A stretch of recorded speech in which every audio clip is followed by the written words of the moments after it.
Hello friends, मैं गौरव और 6 महीने से चल रहे रशिया यूक्रेन वॉर ने एक नया मोड़ ले लिया है। रिसेंटली 10 अक्टूबर की सुबह को रशिया ने इस पूरे वॉर का सबसे बड़ा एयर स्ट्राइक कर दिया यूक्रेन पर।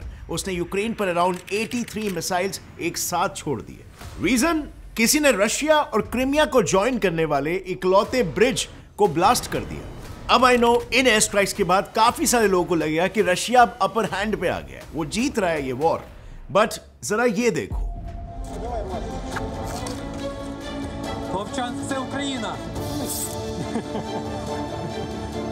यूक्रेन के लोग रशिया का फ्लैग फाड़ रहे हैं, उसे जला रहे हैं, उसे पोछे की तरह यूज कर रहे हैं। कुछ कुछ जगहों पर तो रशियन सोल्जर्स सरेंडर कर चुके हैं और कुछ जगह ऐसी है जहां पर रशियन सोल्जर्स पीछे भाग रहे हैं। और तो और रशिया के खुद के सिविलियंस भी रशिया छोड़कर दूसरी कंट्रीज जा रहे हैं। सितंबर में ही 1 लाख से ज्यादा लोग अपनी कंट्री छोड़कर चले गए। The reason was they didn't want to be involved in this war. Other Russians are fleeing the country. Flights from Moscow to all visa-free destinations selling out quickly.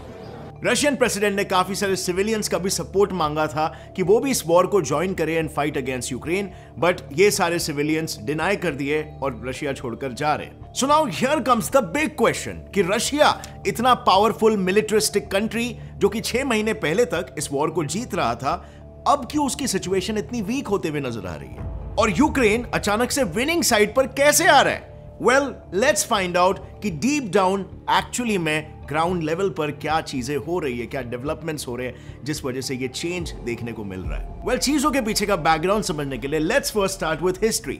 So cold war के बाद, जैसे आपको पता है, पूरी दुनिया 2 parts में divide हो गई थी। द ईस्ट, जहां पर सोवियत यूनियन अपनी कम्युनिस्ट आइडियोलॉजी रन कर रहा था और दूसरे कंट्रीज को अपनी आइडियोलॉजी में शामिल कर रहा था, और द वेस्ट, जहां पर डेमोक्रेटिक स्टेट्स अपनी कैपिटलिस्टिक इकोनॉमिक आइडियोलॉजी के बेसिस पर इंडिपेंडेंटली डेवलप हो रहे थे और कोलैबोरेट कर रहे थे। और अर्ली 90s में यूक्रेन और 13 देशों ने कम्युनिस्ट गवर्नमेंट को ओवरथ्रो किया और इंडिपेंडेंट हो गए। ओवरथ्रो करने से पहले वो टाइम पर कभी यूक्रेन यूएसएसआर का पार्ट हुआ करता था। And at that same time Europe के वेस्टर्न कंट्रीज ने यूएस और कनाडा से मिलकर नेटो को एस्टैब्लिश किया। और इसके बाद सोवियत से अलग हुई कंट्रीज ने पॉलिटिकल, इकोनॉमिकल और सिक्योरिटी रीजंस की वजह से नेटो को ज्वाइन करना चालू कर दिया। अब वेस्ट ने भी इसका फायदा भरपूर उठाया, अपनी फोर्सेस को इन कंट्रीज में प्लेस करना शुरू कर दिया और इससे हुआ ये कि सोवियत का इन्फ्लुएंस उन कंट्रीज में धीरे धीरे कम होने लगा और वेस्ट की बेसिकली यही स्ट्रैटेजी भी थी। सो इसे टैकल करने के लिए 1990s में जब ईस्टर्न जर्मनी ने नेटो ज्वाइन किया, तब नेटो ने रशिया को एक वर्बल प्रॉमिस किया था जिसके तहत रशिया से अलग हुई कंट्रीज नेटो ज्वाइन नहीं कर सकती। पर इसके बावजूद भी यूक्रेन और जॉर्जिया को तो नेटो ज्वाइन करना ही था और अगर नेटो उन्हें स्वीकार कर लेता तो नेटो को बहुत फायदा होता, क्योंकि इससे यूएस फोर्सेस रशिया के बॉर्डर पर आ जाते और रशिया के लिए मानो ये ऐसा हो जाता कि घर के दरवाजे के जस्ट बाहर ही दुश्मन हथियार लेके खड़ा हो गया है और सारी खबरें, सारी इंटेलिजेंस उनके कंट्री से निकाल रहा है। और बस यही एग्जैक्टली बना आज के रशिया यूक्रेन वॉर का मेन कारण। अब हालांकि कुछ देर पहले ही मैंने कहा रशियन सोल्जर्स भाग रहे हैं, पर ऐसा वॉर के शुरुआती स्टेजेस में नहीं था। इनफैक्ट 6 महीने से चल रहे इस वॉर में शुरू के 4 महीने तो रशिया यूक्रेन पर पूरी तरीके से भारी था। हमें तो ऐसा लग रहा था कि हमें रशिया को बोलना चाहिए कि भाई बच्चे की जान लोगे क्या। एक एक करके वो यूक्रेन की मेजर सिटीज को कैप्चर कर रहा था। लेकिन फिर आखिर ऐसा क्या हुआ कि पूरा का पूरा खेल ही पलट गया? वेल, इसे समझने के लिए चलो रशिया यूक्रेन वॉर को 3 फेजेस में डिवाइड करते हैं। फेज नंबर 1, जब रशिया ये वॉर को डोमिनेट कर रहा था। फेज नंबर 2, जब रशियन आर्मी वीक हो रही थी और यूक्रेन अपनी आर्मी को स्ट्रेंथन कर रहा था। और lastly phase number 3, which will explain this current situation about Russians leaving their own country. So let us start with phase number 1. So इस वॉर की शुरुआत होती है 24 फरवरी 2022 को, जिसके पहले रशिया ने नेटो कंट्रीज को पहले वार्न किया था कि तुम सोवियत से अलग हुए कंट्रीज से बाहर निकल के पीछे हट जाओ, पर नेटो ने इसे स्ट्रिक्टली मना कर दिया कि भाई हम पीछे नहीं हटने वाले, जिसके बाद मजबूरन अपनी कंट्री के सिक्योरिटी रीजंस के वजह से रशिया को अटैक करना पड़ गया। अब फ्रेंड्स, यहां पर फॉर इंस्टेंस मैं आप सभी को कुछ बताना चाहता हूं। Respect for everyone who were involved in this video. ये और ये ऐसे बहुत सारे कमेंट्स मुझे आते रहते हैं और ये सब इसीलिए होता है क्योंकि मेरे टीम मेंबर्स जो है वो यूपीएससी के लिए प्रिपेयर कर रहे हैं और रिसेंटली इनके पास से मैंने एक प्रॉब्लम सुनी कि यार हर साल इंडिया में लाखों बच्चे इस एग्जाम के लिए प्रिपेयर करते हैं बट मेजरली उनके पास एक क्रेडिबल सोर्स नहीं होता to study. So for this problem I have a perfect solution, prep ladder IAS।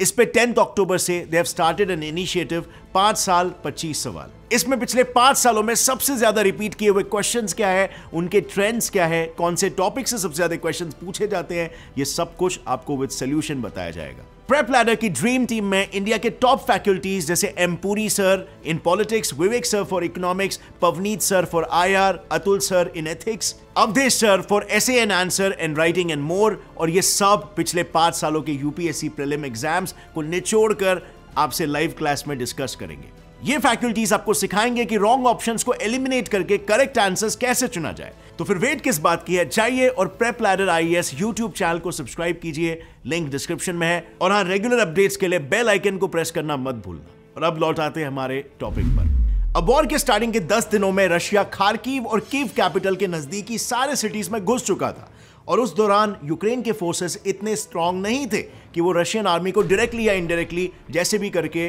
रोक सके उनके इन्वेजन को, और उन्हें ना चाहते हुए भी अपने सिविलियंस को वॉर में शामिल करना पड़ा। जिसके बाद वॉर की इंटेंसिटी को देखते हुए यूएस गवर्नमेंट ने यूक्रेनियन प्रेसिडेंट वोलोडिमिर ज़ेलेंस्की को इवैक्यूएशन का ऑप्शन दिया, जिसपे उन्होंने बस इतना कहा, fight is here, I need ammunition not a ride. और ज़ेलेंस्की के स्टेटमेंट को देख यूक्रेन को सपोर्ट देने और रशिया को रोकने के लिए वेस्टर्न कंट्रीज भी इनडायरेक्टली इस वॉर में कूद पड़े। उन्होंने मिलिटरिस्टिकली नहीं लेकिन इकोनॉमिकली रशिया को हराने के लिए नेटो और EU द्वारा रशिया के ट्रेड्स, फाइनेंसेस और कई सारी चीजों पर सैंक्शंस लगाना शुरू कर दिया। पर अफसोस रशिया ये प्लान के बारे में पहले से ही जानता था और उसने अपने अपने रूट्स बना के रखे थे, अपनी दूसरी स्ट्रैटेजीज बनाए थे, जिसकी वजह से उस पर इसका कोई खास असर नहीं पड़ा। अब वॉर के फर्स्ट फेज के खत्म होते ही रशिया ने यूक्रेन का southern part, Kherson region, north east के कुछ पार्ट्स और यूरोप का सबसे बड़ा nuclear plant of Zaporizhzhia capture कर लिया। और अब बारी थी फेज 2 की, जब रशिया वीक होना शुरू हुआ और यूक्रेन स्ट्रॉन्ग। ज़ैपोरिज्जिया को कैप्चर करने के बाद रशिया का नेक्स्ट गोल था डॉनबास, क्योंकि इस एरिया में यूक्रेनियन माइनॉरिटी थी। This area had a major chunk of Russian speaking population, but Ukraine के अलग अलग हिस्सों में इन्वेड करते करते रशिया ऑलमोस्ट अपने 80,000 सोल्जर्स खो चुका था, और इसीलिए रशियन मिलिट्री लार्ज अटैक्स को अवॉइड करना शुरू कर रही थी। और अब तक रशिया ने भी सिविलियंस को हायर और ट्रेन करना शुरू कर दिया था, जिसे देख यूक्रेन ने इसका फायदा उठाया। उनको रशियंस पर हावी होने का एक क्लियर कट विंडो दिखा, और वेस्टर्न कंट्रीज की मदद से यूक्रेन ऑलरेडी अपने सिविलियंस को ट्रेन करके एक स्ट्रॉन्ग फोर्स तो बना ही चुका था, और बस फिर समय न गवाते हुए इस वल्नरेबल सिचुएशन में वो तुरंत अटैक करना शुरू कर दिया। सेकेंड फेज के एंड होते ही यूक्रेन कुछ वापस तो नहीं ले पाया था, पर उसने रशियन सोल्जर्स के फॉरवर्ड मार्च को आगे बढ़ने से पूरा का पूरा रोक लिया था। और यहां से शुरू हुआ third phase, which is obviously अभी का ऑनगोइंग फेज। इस फेज में स्टार्टिंग से यूक्रेनियन आर्मी ने यह नोटिस किया कि रशिया यूक्रेन में नॉर्थ से पेनिट्रेट करने की कोशिश कर रहा है और उनका साउथ साइड अभी वल्नरेबल है। सो बस अगेन मौके का फायदा उठाते हुए यूक्रेनियन आर्मी ने साउथ के खेरसन रीजन पे मैक्स फोर्स के साथ अटैक कर दिया, जिसे देख रशिया ने अपनी मेजर मिलिट्री को नॉर्थ से साउथ की तरफ मोड़ना शुरू कर दिया। एंड अगेन फिर से यूक्रेन ने एक विंडो देखा कि अब नॉर्थ वल्नरेबल हो रहा है, सो उन्होंने अपनी रिमेनिंग फोर्सेस के साथ वहां पर अटैक करना शुरू कर दिया। यूक्रेनियन आर्मी का यह अटैक इतना स्ट्रॉन्ग था कि रशियन मिलिट्री अपने आर्सनल्स यानी अपने वेपन्स और टैंक्स सभी वहीं पर छोड़कर वापस रशिया भाग गए, और यूक्रेन ने नॉर्थ के खार्किव रीजन का सिग्निफिकेंट एरिया बस 4 दिन के अंदर ही रिकैप्चर कर लिया। अब ऑब्वियसली यूक्रेन को भारी पड़ता देख रशिया चुप थोड़ी ना बैठने वाला था। रशियन आर्मी ने खार्किव रीजन के वाटर और पावर सप्लाईज के मेन इंफ्रास्ट्रक्चर्स पर ही अटैक कर दिया, जिसकी वजह से इलेक्ट्रिक ट्रेन से हो रहा यूक्रेनियन आर्मी का मेजर ट्रांसपोर्ट और उनकी सप्लाई चेन डिसरप्ट हो गई। अब ऐसे अटैक्स चालू ही थे कि रिसेंटली 8 अक्टूबर को एक बड़ा हादसा हुआ। रशियन मेनलैंड से क्रिमियन पेनिनसुला को जोड़ने वाला द ओनली ब्रिज, कर्च ब्रिज, जहां से रशिया यूक्रेन वॉर के लिए वेपनरी सप्लाई होते थे, उस पे एक ट्रक जो बॉम्ब्स कैरी कर रहा था वो वहां पर ब्लास्ट हो गया। ये ब्लास्ट इतना बड़ा था कि इस ब्रिज का एक पार्ट ओवरनाइट कोलैप्स हो गया। अब ये ब्लास्ट एक्चुअली में किसने किया, इस पर अभी तक कोई इंफॉर्मेशन क्लैरिटी के साथ अचीव नहीं हो पाई है, लेकिन इस ब्लास्ट के बाद यूक्रेन के लोग इस ब्लास्ट को सेलिब्रेट कर रहे हैं। फिर क्या था, यूक्रेन से आए इस रिएक्शंस की वजह से पुतिन ने क्रीमिया के अटैक के पीछे यूक्रेन का ही हाथ था ऐसा डिक्लेयर कर दिया, और इसके जवाब में रशिया ने यूक्रेन के 9 सिटीज पर 80 से भी ज्यादा मिसाइल्स लॉन्च कर दिए। और जैसे मैंने कहा, यह एयर स्ट्राइक इस वॉर का सबसे बड़ा एयर स्ट्राइक था। लेकिन the main problem of this air strike was कि ये स्ट्राइक सिविलियंस पर किया गया, जिसमें 100 से भी ज्यादा लोग जख्मी हुए और अराउंड 19 लोगों की तो मौत हो गई। पूरे वर्ल्ड के लिए आज की तारीख में ये कंसर्न बन चुका है कि रशिया अब वॉर के रूल्स को फॉलो नहीं कर रहा है, और इसीलिए 12 अक्टूबर को यूएन में एक मीट हुआ रिगार्डिंग रशिया, जिसमें इन 145 कंट्रीज ने यूक्रेन को सपोर्ट किया और इन 4 ने रशिया को सपोर्ट किया, और 35 नेशंस इंक्लूडिंग इंडिया ने अपना वोट देने से मना कर दिया। ऑब्वियसली इसके बाद भी majorly Ukraine strong position hold कर रहा है, और नेटो ने भी यूक्रेन को स्ट्रॉन्ग एयर डिफेंस प्रोवाइड करने का डिसीजन ले लिया है। So yes, kind of Russia week side पर नजर आ रहा है, और ये सब देखकर रशियन गवर्नमेंट ने भी सीधा ये कह दिया कि यूक्रेन को वेस्ट से कुछ ज्यादा ही सपोर्ट मिल रहा है और अब वो ईयू को वापस गैस सप्लाई करने के लिए रेडी है। So this also proves that Russia भी कहीं ना कहीं समझ रहा है कि वो शायद लूजिंग एंड पर जा रहा है। अब आज के तारीख में आप सभी रशियन बॉर्डर्स को देखोगे तो वो व्हीकल से भरे पड़े, और अगर वहां के एयरपोर्ट्स की बात करें तो सितंबर से वहां के सारे आउटगोइंग फ्लाइट्स टोटली बुक्ड हो चुके हैं। And on top of that Russia में one way flight prices skyrocket हो चुके हैं। एग्जाम्पल, पहले मॉस्को टू इस्तांबुल फ्लाइट का प्राइस $350 हुआ करता था, और सितंबर के लास्ट वीकेंड में वही टिकट $2,700 में बिक रहा था। But still people are rushing out fast and running out fiercely. और आज की तारीख में इन सारी चीजों को देख और इन क्लिप्स को मद्देनजर पे रखते हुए it is very obvious to think कि अब यूक्रेन शायद विनिंग साइड पर स्टैंड कर रहा है। बट फ्रेंड्स, ये अभी करंट सिचुएशन है, अभी तक वॉर खत्म नहीं हुई है। ये काइंड ऑफ एक टग ऑफ वॉर जैसा लग रहा है, tug of war of power.